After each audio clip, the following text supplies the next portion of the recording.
All right, this is going to be a look at how the Steelers shut down the Ravens' run game. I think the Ravens had 28 carries for 120 yards, something like that, 4.3 per carry. About a month or 3 weeks later, 3 weeks after running for 215 in their win up in Pittsburgh, you got to give the Steelers credit for how they adjusted. I thought Robert Spillane and Mark Robinson played incredible. Now, part of that is they were also kept clean in a lot of situations, but they did a great job taking on blocks. It's too simplistic an observation to say, oh, the Steelers played a 6-2, and therefore Spillane and Robinson were kept clean and didn't have to deal with blocks. That's actually not accurate. The Steelers did a great job overall. If you ask me, game planning against 22 personnel and 21 personnel, and the Ravens just kept bashing their head against the wall, trying to, uh, I guess, keep the Steelers in that look as opposed to getting them out of it by going 12 personnel, which was quite obvious when the Ravens went 12 personnel. The Steelers were going to get out of that look. But for whatever reason, the Ravens were hesitant to do so. Credit to the Steelers for the tactical decisions they made and the strategy coming in. I thought it was an awesome game plan. We're going to look at about 18 plays of how the Steelers shut down the Ravens' run game. I thought the Ravens occasionally did try to attack the look, but I think they just still continue to do it in the wrong manner. This is a 2-by-2 formation initially, so you've got Ricard and I think Josh Oliver up there, and Andrews and Sammy Watkins down at the bottom, lined up in twins. And I feel like there's plenty of opportunities to run, stuff like this. You can run smash, whatever you want to run to try to attack this inside linebacker. The Ravens, if you ask me, were way too hard-headed and did not adjust. Mark Robinson on this first play does a fantastic job at inside linebacker of going. He's looking at Huntley and Dobbins with the mesh. So he's initially stepping to his left and then redirecting. Terrell Edmunds also does a great job of taking on the block by Morgan Moses here. That's a right tackle pulling all the way across the formation. And Edmunds gets great pad level, stuffs him. And then Mark Robinson folds over the top and makes an incredible tackle on J.K. Dobbins. Look, you'll see J.K. Dobbins break tackles against T.J. Watt in this game. You'll see him break tackles against Robert Spillane, Highsmith. Not on this one. Mark Robinson, one-on-one in the hole, finishes off J.K. Dobbins. Great job finishing the play. Again, one of the things, just to cover this now, one of the things the Steelers were doing is they were taking, I think it's Leal, and he was lining up to Ricard. You can see there's a little bit of hesitation on his part. He's not sure what to do when there's motion away from him. In this case, it was not Ricard motioning. It was Josh Oliver. That's what happens when you install a new look. But look at Edmunds take on Moses and stand him up. Look at the pad level that Edmunds has taking on this block. Just stones him, and then that allows Robinson to have to fit to the inside gap. And yes, he was free. He was unblocked, but that's not going to be the case on every single play. All right. Again, 22 personnel. This time Ricard's in motion. Look at 98 going with him. So you can see it's a bear technique from his standpoint. It's not a bear front. You don't have a nose and 2 3s. It's not exactly a bear front. The Steelers love this canted nose tackle who's kind of like lined up at this angle. They love that for various reasons. But in this case, Ricard's going to motion. Leal goes with him. You get Watt taking on, or running around the block by Powers. Pretty elite move. Everyone cannot do this. Not just everyone who plays football at any level, but even at the NFL level. There's not very many guys who can go upfield and then jut back underneath of the kickout block and make the tackle. That's a rare skill. Now, why is he able to do that? Because he understands, he understands play concepts. I offer to you the Ravens should have kept running this too, though having said that, to be honest with you, they should have kept running away from Ricard's motion, because whenever you get someone subtracting themselves from the fit, in this case 98 is running with Ricard. Now he does then come back to the play. High level of awareness by him to get involved. The Ravens should have run back against Ricard. They actually did it 3 times in this game, which is rare. Generally, the Ravens are running to the side of Patrick Ricard on almost all instances. Same play, all 22 angle. Look at what Watt does, running around the block. Also, watch Robinson come downhill. Watch him come downhill, no hesitation. Go underneath of Stanley's block. Stanley is the second puller here. If you ask me, both Powers and Stanley missed their blocks on this play. Watt fits it on the top side. Robinson goes underneath. Got a pretty good battle going on right here between Andrews and Spillane. It's that same alignment that I showed you on the first play. Andrews in the slot, a number one receiver out here, so Spillane is out splitting the difference. Ravens were unwilling to attack Spillane in the pass game enough, if you ask me, to try to get the Steelers out of that look. All right, now Spillane is going to make a fantastic play on a stretch concept. Again, it's taking on a block. Now, I talked about Terrell Edmunds taking on the block on the first play. Talked about TJ Watt. Look at, on the second play, look at Spillane. Look at him getting his arms out. It's a stretch concept, right, to Ricard's side. So the Ravens are running it to the side where they have this +1 defender in Liao. I think that's how you say his name. Well, look at Spillane take on the block of Oliver. And then again, tackle J.K. Dobbins one-on-one, similar to Mark Robinson on the first play. I thought those two guys played fantastic. The scheme obviously was there to stop the run, but you had to have guys who would fill, who would take on blocks. I think it's interesting that Devin Bush didn't get many reps at all, and Spillane and Robinson pretty much played the whole game. Not a huge fan of the Sunday Night Football coverage generally and how they talk about the game. They usually spend a lot of time talking about quarterbacks and various things that dominate the discussion about the NFL. But they did a great job, I thought, covering Spillane. I thought they should have given more respect and more discussion to Mark Robinson because he played his ass off too. Jet sweep. Spillane makes the tackle. You get a huge collision here between. First of all, it's a terrible play call by the Ravens. You get Gus Edwards and Mark Robinson have this huge collision right here, and Robinson certainly gets decleated. Gus a strong dude. Terrell Edmunds is the force player. Look at Spillane, not just coming to finish the play, but also try to punch the ball out. Highsmith is there as well. Those guys played with great angles, great pursuit. Got to give them credit. I'm a defensive guy at heart and inside linebacker coach generally. I think Mark Robinson and Robert Spillane played brilliant.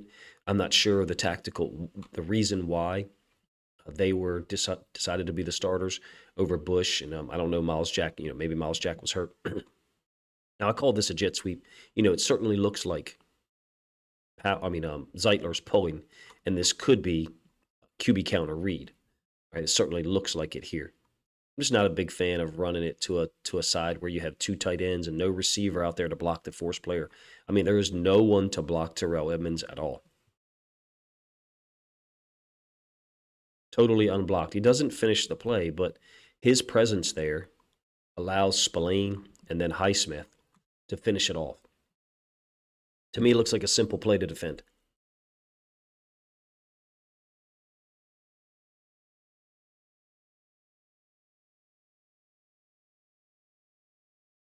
All right, this next one is an unbelievable job by Watt and Robinson. You got Spillane and Robinson in inside backer. Robinson finishes it off. Watt is coming down at this angle again. He's got the quarterback opening to him, and I don't think he's worried about, usually if it was Lamar Jackson opening in this direction, Lamar could possibly keep it here, after the mesh with the running back. Usually TJ Watt will be assigned to run upfield and attack the quarterback and make contact with Lamar. And a lot of Ravens fans would be pissed off about it because Lamar would give the football and then TJ Watt would still hit him, or at least try to. Not with Tyler Huntley. He's veering down the line of scrimmage. And look, it shows you how strong Gus Edwards is. You have TJ Watt on a damn near free run, making contact with Gus Edwards' thighs. And Gus is still moving through that contact. And then Mark Robinson finishes him off. Again, Mark Robinson is unblocked. Just smart football by the Steelers in terms of attacking the personnel that the Ravens have on the field. Big difference in the option game between Huntley and Lamar Jackson, obviously. All right, end zone angle, same look, same play. Again, you have an example of Watt going upfield and then around the kickout block, this time by Ricard. I thought the announcers, again, did a great job of covering it. Watt gets his hands on Gus and then looks like he tries to trip him with his foot. Gus plays through it, and then Mark Robinson finishes it off. Awesome job. Awesome illustration, if you ask me, of team defense. 4-yard run by J.K. Dobbins here. Spillane is apexed out again. Look, this shows you the talent level that J.K. Dobbins has. Watch him play through the contact of TJ Watt, through the contact of Mark Robinson, and then Spillane finishes him off. Spillane's dealing with Mark Andrews again in this apex alignment, meaning there's twins out there, and he's lined up outside over Andrews. He's intentionally waiting until he sees the ball commit. It's not like Spillane can't defeat this block. I'm not saying he would defeat the block instantly, but as the ball is in here, look at Spillane's helmet. He's looking outside from an outside-in angle, trying to see where the ball is going to go. He's got to hold this side. He's got to keep his outside arm free, which is in this case is his left arm. So in case Dobbins was to bounce it outside. Let me pull this back a little bit so you can see the whole thing happen. Watch him take on the block initially, get to the outside, frame up Andrews, then rip with the inside arm. Perfect technique. That's an NFL starting inside linebacker. I don't know why they keep messing around and not letting the guy play to start the year. It seems like they always end up starting him. Same play, end zone angle. The block that I'm talking about is here. JK's going to break 2 tackles. Kind of unbelievable. His ability to break tackles against everyone. There's Watt. There's Robinson. And then Spillane finishes him off on a 2nd and 5, 4-yard gain. I think the Ravens got the first down on the next play. All right, Mark Robinson going to get a tackle on a 2-yard gain here. Watt is out of the game. This is brilliant. Brilliant. So Watt's out of the game, so this edge player isn't like running around the block, which is, seems physically impossible, nor is he wrong-arming it going underneath. He's setting it inside. And again, I thought the announcers did a good job of talking about that. Look at Mark Robinson finish it off. It's very rare to see Gus Edwards get tackled one-on-one like that on first contact. You do have someone else who's trying to get his hands on him, but in any case, Gus is able to move through that pretty easily. Mark Robinson finishes Gus Edwards off, 2-yard gain. Brilliant job of playing inside linebacker by Robinson and Spillane. Of course, the threat they face next week will probably be vastly different than what they faced with the Ravens this week, especially the Ravens 22 personnel. This is an amazing play by Robert Spillane. And he did this a couple of times. This is QB power read. We've got Ricard leading out to the edge. Andrews going to block Spillane. And Huntley is correctly reading the edge player, which is Highsmith. Highsmith is going upfield. And he keeps it. And Spillane fits inside of it. This, to me, looks like the Steelers are one step ahead of the Ravens. Looks like to me they're forcing a keep read, the outside linebacker, and then running Spillane underneath of this seal block by Andrews. It's a brilliant job taking advantage of the width that Andrews has. Andrews can't move pre-snap. He's on the line of scrimmage. This, to me, looks like super high-level awareness by the Steelers coaches, by the Steelers players, Highsmith and Spillane, and then a tackle for no gain. All right, I talked about this a little bit in another video. This is going to be a screen to Likely that I don't think I've ever seen the Ravens run this. Maybe once this year. Likely is faking a block and then peeling back here. Look, this is set up. This is a touchdown if Robert Spillane doesn't make this play. Now, the announcers talked about Spillane having super high awareness and studying film. Good. I'm glad that they mentioned things like that. I do not believe that is the case here. I'm a fan of Robert Spillane, even though I'm a Ravens fan. This is a stunt that they are running, where Spillane is stepping to one side and then going to loop around. It just so happens that on this play, that's where the screen is. You'll get the end zone angle and you'll be able to see it. And you may disagree with me. You may say, Coach, he sees it. He does not see it. You'll watch his helmet. I don't believe he sees it. Let's put it that way. You'll watch his helmet. He's stemming around. And then once he sees this lineman, Stanley, moving out, and the ball, his helmet is looking here right now, if you ask me, and the ball being thrown, he just reacts to the football. I think it's a fortunate play for the Steelers. I think it's a good play call by the Ravens. It clearly did not work out. Here is Spillane right here. Watch for yourself.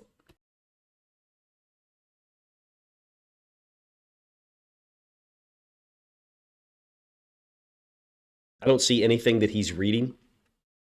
It certainly doesn't look like he's assigned to Likely. It looks to me like Minkah Fitzpatrick is assigned to Likely because of the personnel they have on the field. I think Spillane is stepping to Linderbaum and then looping around because they know that TJ Watt is going to go on an edge rush, meaning an outside rush. They have a B-gap rusher right here. So Watt is not going to go B-gap. He's not going to spin inside. He's not going to stunt inside. He's trying to win on the outside against Morgan Moses. And because he's trying to win on the outside, Spillane is looping around in case the quarterback gets flushed out to his left. That's what I think happens here. It's a great play by Robert Spillane. 6-yard loss. Awesome play. In no way, shape, or form am I not trying to say it's not a great play. I just don't think he read it. I don't think that film study had anything to do with it. This one, however, I think is all film study. But I think this one should probably be a give. It's QB power read. And you've got the edge player, which is TJ Watt, expanding on the motion by Ricard. And the edge player would normally be the read. So that would be a keep read, normally. But now you've got the inside linebacker unblocked. I have seen people say, okay, well, now let's read the inside linebacker. And if the edge player expands, let's just take the fullback, which is Ricard, and go block him. That's not what the Ravens do here. Ricard, as you can see, is setting up to go block Spillane. It's too late. Spillane's able to get there for a 1-yard gain. In my opinion, you should just read the inside backer. Once the edge player expands, take the guy in motion, which in this case is Ricard, block the edge player, go get Watt, and give it. Now you've got a 2-on-2, meaning Ricard blocking Watt, Dobbins with the ball, and then Spillane, once he sees the ball handed off, will be your inside-out runner. In my opinion, that would be a preferable situation to Tyler Huntley keeping it, but that's just me. I get the benefit of hindsight, obviously. In any case, it's a great play by Spillane and TJ Watt. All right, Robinson and Spillane on this one. It's a pass play. Again, the Ravens are trying to attack Spillane out in the flats. You have that kind of twins or trips alignment. Look at the effort by Robinson. Look, that's Robert Spillane one-on-one with Mark Andrews out in the flats. I wouldn't think that this would be the way I'd want to attack it. Let's go to the All-22. I wouldn't think that this would be the way I'd want to attack it. I would, in terms of attacking, Robert Spillane, I would want to get, something like this, or something like this that's further out into the flats, which is kind of similar to what we run here. Ricard coming over and setting. Just a quick out. Spillane plays it well. Ball's already out. I mean, you can see the ball is already out by Huntley. Spillane, nice job. It's down to the field, so there should be plenty of room. I think the ball maybe could be thrown more towards the sideline, but it's a short gain. Great job by Spillane. Great hustle by Mark Robinson to come in and finish it off. Those guys played brilliant. The Steelers' plan overall, if you ask me, was brilliant. I know we've talked about a lot of plays. I was really trying to cover the entirety of the Steelers' plan in depth against 22 personnel. This is 21 personnel. This is the last play I'm going to show you. This is a horrible play call by the Ravens. I don't like the delayed nature of J.K. Dobbins' steps. First of all, what we would normally do is we would normally fake the sweep to Duve, and then the running back would lead. And then we would run QB power read. So the guard would pull, and Huntley would read something. We just spent time talking about, him reading the edge defender, or if the edge defender expands, reading the inside linebacker. Well, guess what? It's James Prochet in motion. There's no reason for the edge player to expand. They're not going to hand it off to Prochet, ever. Never have. And you can see this weird play fake. Talked about this actually 2 or 3 weeks ago. That is not an actual fake. There's not going to be any handoff there to James Prochet, ever. And I think you get guys doing a great job. First of all, on the backside, Cam Hayward basically puts Ronnie Stanley on skates. We're pulling the guard. Stanley just unfortunately had his worst rep on this play. If Cam Hayward isn't there, is it possible this is still a successful play? I don't know. Mark Robinson's unblocked again. The Ravens do not do a good job, if you ask me, of communicating this 6-2 look and dealing with it. They certainly didn't do a good job blocking at the point of attack here. Credit to the Steelers.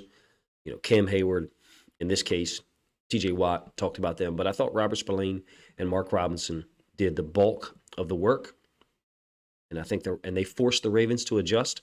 The Ravens were unable to do so. Check out, unfortunately, this is, like I said, a bad rep. Ronnie trying to get in here and scoop out Hayward. Hayward just puts him on train tracks, and the timing of JK's steps means that the handoff is delayed and there's more push in the backfield. This push could still happen. If it was a more downhill run by JK, he may be out of there, meaning he may not be impacted by Ronnie's left foot here at all.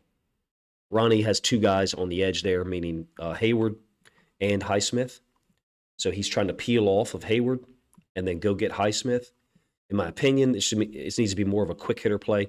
But let's talk about one more thing, one more aspect of this play that I don't think is communicated at all. It's supposed to be a kick play with the guard. Someone's supposed to be getting kicked. Be one of these two guys. We're not doing either one. There has to be some kind of call if we're going to go ahead and base it on the front side, meaning if we're going to go ahead with Ricard and Andrews and we're going to block 98 and 90, that's okay. You can make that adjustment. And then now this has just got to be a log, meaning the guard's got to pull and log it. And it surprises me that the Ravens did not make this call. No one made this adjustment. I'm not sure whose call it would be. To me, it would either be Macari or Zeitler's call. It would be communicated from outside in. So if it starts with Ricard or starts with Macari, whatever, I feel like we should be wrapping that guard in this situation. There's no one to kick. Pretty terrible job. But look, the Steelers forced our hand. The Steelers did a nice job with alignment, with deployment of personnel, and took us out of our game. And I think these two guys were the biggest part of it, even though they weren't necessarily the guys who stopped that last play. Mark Robinson was obviously unblocked. I thought Leal played well. T.J. Watt obviously was a force of nature. The more the game went on, he got better and was really unblockable in the third and fourth quarter. Cam Hayward had some big plays. These two guys right here, I just wanted to shed some light on how they played. I try to do this every week, at least talk about how someone played against the Ravens to try to get some views from hopefully Ravens fans and Steelers fans. Let me know what you guys think of the video. If you think I missed any elements or missed any plays that would have been important to show and illustrate how the Steelers were able to slow down and effectively shut down the Ravens' run game.